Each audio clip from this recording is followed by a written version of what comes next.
Our next guest tonight, undoubtedly one of the most talented sports people that we have seen in Australia for many, many years. And I think it's fair to say he's probably one of the most controversial as well. He's been on the Footy Show in the last couple of weeks. He joins us again tonight to announce, hopefully, some details about where his future lies. Would you please, mate, welcome Sonny-Bill Williams. Mate, thanks for joining us. Been back in Australia for a couple of weeks, and from my understanding, you had a very, very successful time playing for Toulon, but you are back pretty much lured by the New Zealand Rugby Union. Is that right? Is that one of the reasons that you're back trying to maybe sort something out with them? Yes, that's definitely one of the reasons. First of all, if I may, I'd just like to thank a couple of people back in Toulon. Sure.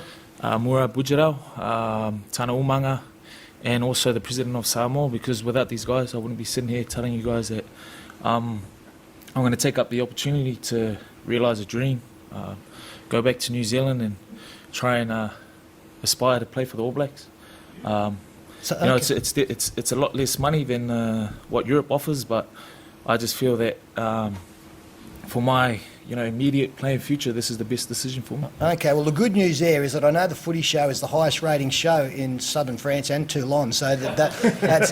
But, mate, congratulations. Obviously, that's a goal, I guess, for any young Kiwis growing up, but in the Rugby Union ranks of the All Blacks. Are you ready to play for the All Blacks? I know the World Cup next year, so that must be a huge draw card. Well, I wouldn't say I'm ready to...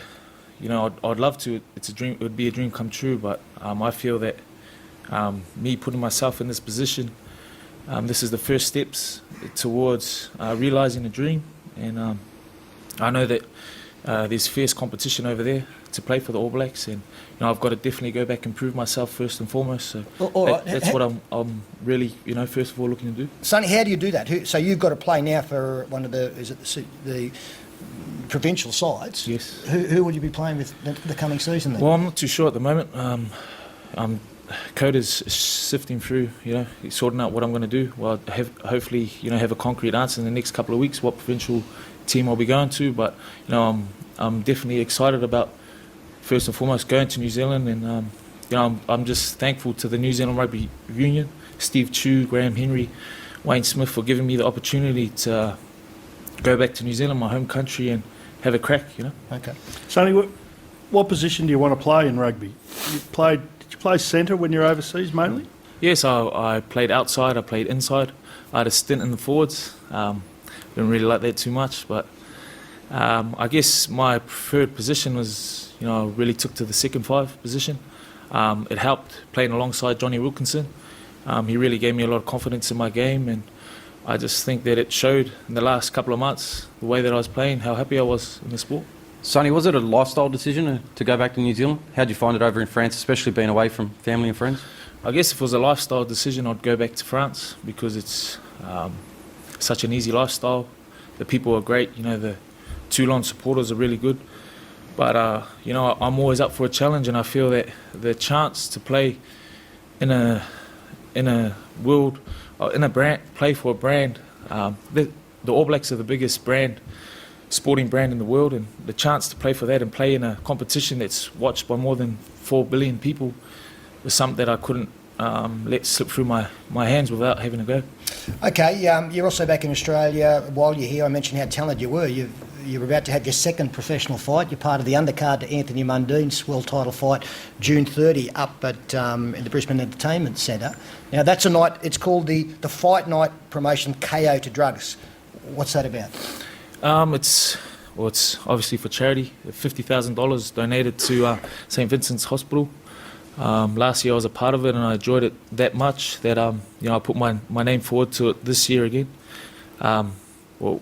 At the moment I've got 4 weeks off, and it's kind of my off season, so it's a great way to stay in shape and keep me on my toes. Okay, now the guy you were fighting, I think you pulled out on you last week, so it's still undecided as to who you'll be fighting on this night. Is that right?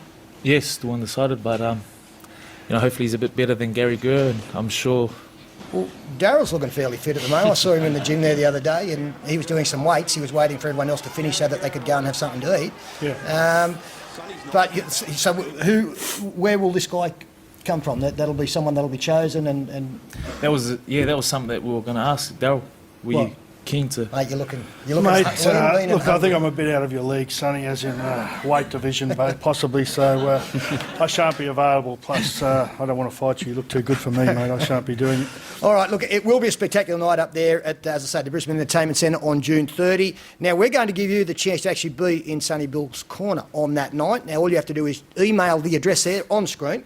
It's teamsbw@9.com.au and tell us in 25 words or less why you should be the one to be in Sonny-Bill's corner on that night. Now, the winner will also receive a ringside seat for the later fight, Anthony Mundine's world title fight. Now, you must be 18 or over. The competition open to New South Wales, Victoria, ACT and Queensland viewers only. So if you want to be a part of that night, it will be a beauty up there. Good night of boxing. Seeing Sonny-Bill, you'll be ringside for Chock's fight later on as well, so get involved. Mate, before we let you go, I don't think I've spoken to you since you left our shores here, and, you know, I mentioned the word controversial, and I guess your exit was deemed that way, and it's still a raw nerve for a lot of people here. If you look back as to when you left the Bulldogs, if you were making the same decision now, and there's no qualms with the decision, but would you do it differently, do you think? Yes, I think.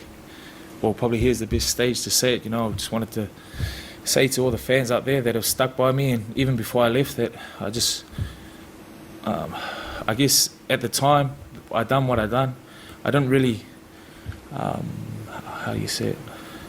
My intentions weren't to hurt anyone. So probably the people that I hurt, I just want you to know that it wasn't intentional.